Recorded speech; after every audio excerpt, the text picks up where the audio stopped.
عشق مصطفیٰ کی تبش، عشق مصطفیٰ کی جنگاری جس کے سینے میں سلگ رہی ہے، دنیا کی تمام نعمتیں اس کے دامن سے وابستہ ہیں، دنیا کی تمام نعمتیں اس کی دامن سے وابستہ ہیں۔ کہ محمد سے وفا تو نے تو ہم تیرے ہیں، یہ جہاں چیز ہے کیا لوح و قلم تیرے ہیں۔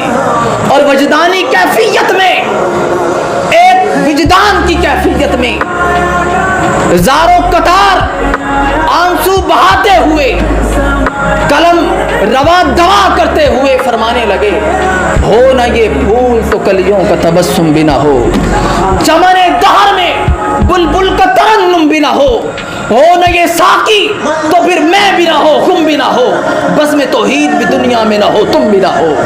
اور خیمہ افلاک کا استادہ اسی نام سے ہے، نبض ہستی تپش امادہ اسی نام سے ہے، دست میں کوثر میں میدان میں ہے، چین کے شہر مراکش کے بیابان میں ہے، اور پوشیدہ مسلمان کے ایمان میں ہے۔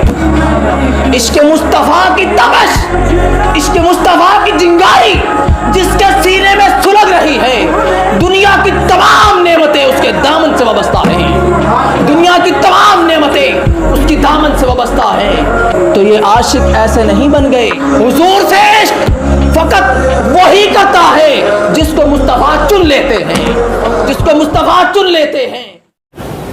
سن لو، میں مرید ہوں شیخ الاسلام کا، میں مرید ہوں خواجہ قمر الدین سیالوی کا، میں مرید ہوں خواجہ حمید الدین سیالوی کا، میں مرید ہوں پیر سیال لجپال کا۔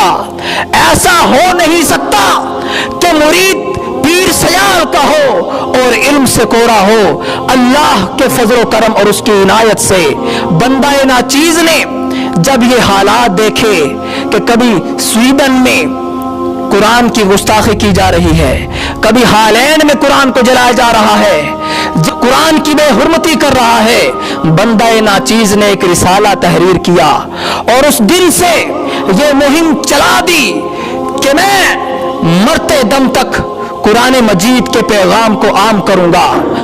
تو میں نے جو رسالہ تصنیف کیا فقط اس لیے کہ لوگوں کے سامنے قرآن کی حقانیت واضح ہو، میں نے جو رسالہ تصنیف کیا اس کے پیچھے ایک سوچ یہ کار فرما تھی کہ لوگوں کے ذہنوں میں قرآن سے متعلق جو غلط فہمیاں ہیں ان کو دور کیا جائے۔ جو ہالینڈ میں قرآن کو جلایا گیا، سویڈن میں قرآن کو جلایا گیا، ان کو یہ پیغام دینا چاہتا ہوں، اگر تم نے قرآن کا مطالعہ کیا ہوتا تو آج تم قرآن کی بے حرمتی نہ کرتے۔ اٹھاؤ قرآن اور پڑھو، وَلَقَدْ كَرَّمْنَا بَنِي آدم۔ قرآن نے ہر انسان کو عزت بخشی ہے۔ اس رب ذوالجلال نے جس انسان کو پیدا کیا اس کے لیے جو احکامات جاری کیے، ان احکامات میں سب سے پہلے اس کی عزت کا تحفظ کیا۔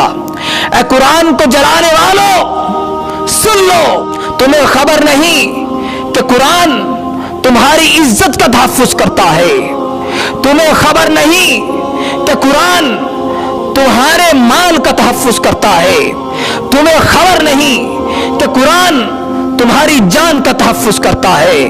من قتل نفسا بغیر نفس او فساد فی الارض فکأنما قتل الناس جميعا، جس نے ایک شخص کا قتل کیا گویا کہ اس نے پوری انسانیت کا قتل کیا۔ من قتل نفسا، اب نفس کے اندر یہودی بھی آ گئے، مسلم بھی آ گئے، عیسائی بھی آ گئے، ہر مذہب کے لوگ آ گئے، اور قرآن کسی بھی نفس کو، کسی بھی شخص کو قتل کرنے کی اجازت نہیں دیتا۔ تم نے قرآن پر الزام لگایا کہ قرآن دوسرے مذہب کے لوگوں کو قتل کرنے کا حکم دیتا ہے، تم نے قرآن پر الزام لگایا کہ قرآن ہرگز کسی کی ٹوپی، کسی کا جبہ اور دستار دیکھ کر فیصلہ نہ کرو کہ یہ شخص بہت متقی ہے۔ میں نے بہت بڑی بڑی داڑھیوں والوں کو دیکھا ہے، وہ ظلم کرتے ہیں، فسق کرتے ہیں، گناہ کرتے ہیں۔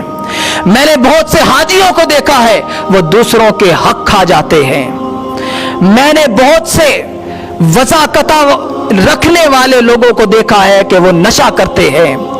اگر کسی شخص کو پہچاننا ہو, کسی کا کردار جانچنا ہو, کسی کو نیک گرداننا ہو, تو اس کی وضاقتہ ہرگز نہ دیکھو, یہ دیکھو کہ اس کا کریکٹر کیسا ہے, اس کا کردار کیسا ہے, اس کے کردار میں مطابقت ہے بھی کہ نہیں, اس کے قول اور فعل میں تضاد تو نہیں, اس کے قول اور فعل میں مطابقت ہے کہ نہیں ہے, کہ جو وہ کہتا ہے وہ کرتا بھی ہے کہ نہیں. منبر رسول پر بیٹھ کر وہ کیا کہہ رہا ہے اور خود تنہائی میں وہ کیا کر رہا ہے, یہ کریکٹر سے پتہ چلتا ہے. کسی کی وضاقتہ دیکھ کر اس کا اندازہ نہ لگائیں کہ یہ شخص برا ہے, یہ شخص ایسا ہے ویسا ہے, کردار بتاتا ہے. علامہ اقبال نے اسی لیے کہا تھا کہ زباں سے کہہ بھی لیا لا الہ تو کیا حاصل, کیا زباں سے کہہ بھی لیا لا الہ تو کیا حاصل, دل و نگاہ مسلمان نہیں تو کچھ بھی نہیں.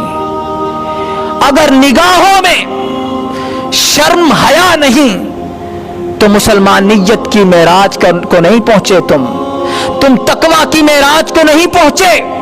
اگر تمہارے اعمال میں حیا نہیں ہے, تمہارے اعمال میں فساد ہے, بگاڑ ہے, تمہاری زبان سے دوسروں کو تکلیف ہوتی ہے, تمہاری زبان سے دوسرے لوگوں کے دل چھلنی ہوتے ہیں, تمہارے ہاتھوں سے دوسرے لوگ زخمی ہوتے ہیں, تو یاد رکھو تم نام کے تو مسلمان ہو سکتے ہو پر حقیقی مسلمان نہیں ہو. تم حقیقت میں تم نیک انسان نہیں ہو. نیک کون ہوتا ہے؟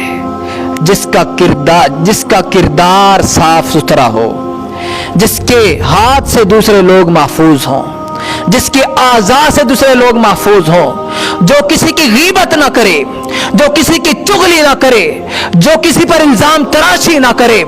اگر تم الزام تراشیاں بھی کرو, غیبتیں بھی کرو, جھوٹ بھی بولو, دھوکہ بھی دو, تم ساری برائیاں کرو اور تم فقط داڑھی رکھ لو, تو داڑھی تمہیں جہنم سے بچا نہیں سکتی. داڑھی تمہیں جہنم سے نہیں بچا سکتی, کہ چونکہ تمہارے اعمال جنت والے نہیں ہیں.